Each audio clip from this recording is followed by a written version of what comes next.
ये देश में जो सरकार है वो जुमलाबाजों की सरकार है। जुमला का सहारा लेकर के देश के जनता में भ्रम पैदा करना चाहती है। अब बिहार के लोग को तो सबको मालूम है कि एम्स चालू नहीं हुआ।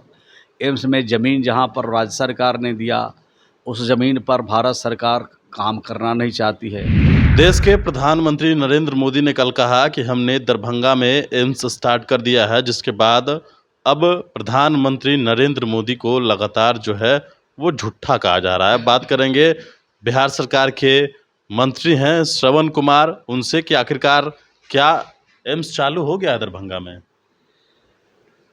देखिए, प्रधानमंत्री जी की जो घोषणा है बिल्कुल सत्य से परे है। और देश में जो सरकार बनी है, भारत सरकार में जो लोग बैठे हैं, चाहे प्रधानमंत्री हो, गृह मंत्री हो, इस सरकार जो है असत्य का सहारा लेकर के समाज में, देश में, राज्य में इस तरह का वातावरण बनाना चाहते हैं जिससे समाज में नफरत का वातावरण फैल रहा है। सरकार का काम होता है आपस में मिल्लत करना, प्रेम करना, भाईचारा करना और विकास की गति को, विकास के रफ्तार को बढ़ाना। लेकिन ये देश में जो सरकार है वो जुमलाबाजों की सरकार है। जुमला का सहारा लेकर के देश के जनता में भ्रम पैदा करना चाहती है। अब बिहार के लोग को तो सबको मालूम है कि एम्स चालू नहीं हुआ। एम्स में ज़मीन जहाँ पर राज्य सरकार ने दिया, उस ज़मीन पर भारत सरकार काम करना नहीं चाहती है। लेकिन भारत सरकार के सहारे हम बिहार में काम नहीं करते हैं, हम अपनी योजना भी बना करके काम करते हैं। दरभंगा में एम्स के बराबर जो हमारा DMCH है हमारा दरभंगा में, उसमें एडिशनल भी बिहार की सरकार और बिहार के मुख्यमंत्री जी ने एक नई योजना बना करके एम्स के बराबर का वहाँ पर इलाज का, वहाँ पर काम, विकास का काम और वहाँ पर लोगों की सुविधा बढ़ाने का काम हमारी सरकार ने किया है। पहले तो इन लोगों ने कहा कि सरकार बनाइए, हर नौजवान के हाथ में हम रोज़गार देंगे, नौकरी देंगे, साल में 2 करोड़ नौकरी देंगे। तो अब तो नौकरी का भी वादा फेल हो गया। अब ये उन्होंने कहा कि हर लोगों के खाते में 15-15 लाख रुपया यूँ ही चला जाएगा, काला धन लाएंगे और सबके खाते में पहुँचाएंगे। तो काला धन ले जाने वाले जो लोग हैं वो पकड़े भी नहीं गए, काला धन आया भी नहीं। और जो 9 साल इनको मौका मिला, 9 साल में जितना गुजरात के लोगों, चंद गुजराती जो लोग हैं, जो प्रधानमंत्री और देश के तमाम ऐसे जो नेता हैं जिनके देख रेख में वो गुजराती लोगों ने काम किया, देश को लूटने का काम किया। काला धन तो आया नहीं, बल्कि और देश को लूटने में ये लोग कामयाब हो गए, गुजराती लोग।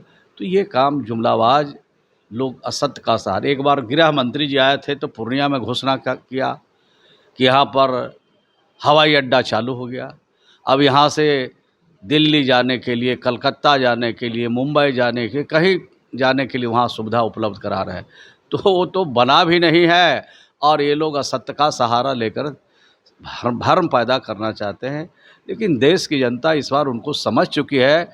2024 पार ये करने वाले नहीं है। हर हालत में 2024 में इनका खात्मा होगा, यानी 2024 में भाजपा से भारत मुक्त होगा। लेकिन ये कहा जा रहा है, उन्होंने खुद कहा है इस बार जब सदन में अविश्वास प्रस्ताव आया था तो उन्होंने कहा कि 28 में अविश्वास प्रस्ताव लेकर आइएगा और मजबूती से आइएगा, क्योंकि हम ही आ रहे हैं और जब आएंगे तो जो देश की अर्थव्यवस्था है वो तीसरे नंबर पर आ जाएगी। इस पर क्या कहिएगा? देश की अर्थव्यवस्था तो पूरी तरह से चड़बड़ा गई है। इनके हाथों में अब ये देश सुरक्षित नहीं है।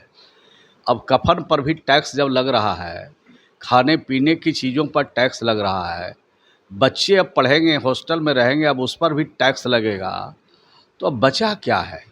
सारा चीज़ टैक्स के इर्द गिर्द पूरा देश घूम रहा है और टैक्स का पैसा कहाँ जा रहा है, टैक्स का पैसा पता भी नहीं चल रहा है कि ये कहाँ जा रहा है। और जिस प्रकार से दिल्ली में बैठे लोग कानून को तोड़ने में लगे हैं, जिस तरह से संविधान को तोड़ने में लगे हैं, संविधान को तितर बितर करने में लगे हैं, संविधान को बिल्कुल दरकिनार करके काम करने में लगे हैं, तो देश की जनता सब समझ रही है और आने वाले जो 2024 का जो चुनाव होगा, इसी में इनको पता चलेगा। 2028 तो बोलते ही ज़रूर हैं, घबराहट में है, परेशानी में है, बेचैनी में है, तो कुछ न कुछ बोलते ही रहते हैं। अब बेचैनी में है तब न कह रहे हैं कि एम्स चालू हो गया दरभंगा का। बेचैनी में गृह मंत्री जी हैं तब न कह देते हैं कि वो पूर्णिया में एयरपोर्ट चालू हो गया। तो ये जुमलाबाज लोग से इस बार देश की जनता निपटेगी और ऐसा निपटेगी कि ये लोग सोचे भी नहीं होंगे। चलिए बिल्कुल, तो हमारे साथ बिहार सरकार के मंत्री श्रवण कुमार थे। तमाम सवालों के जवाब इन्होंने दिए हैं, लेकिन अब सियासत इस पर हो रहा है कि प्रधानमंत्री ने ये बात क्यों कहा कि आखिरकार बिहार में दरभंगा में जो है एम्स चालू हो गया है, जबकि वहाँ पर अब तक इसके लिए नींव भी नहीं पड़ा है और केंद्र सरकार ने खुद इस बात के लिए मना कर दिया था। लेकिन प्रधानमंत्री नरेंद्र मोदी ने इस बात को कहा है। यह दर्शाता है कि किस तरीके से वो लोग बेचैनी में हैं। बड़ी इन्फॉर्मेशन के साथ नमस्कार।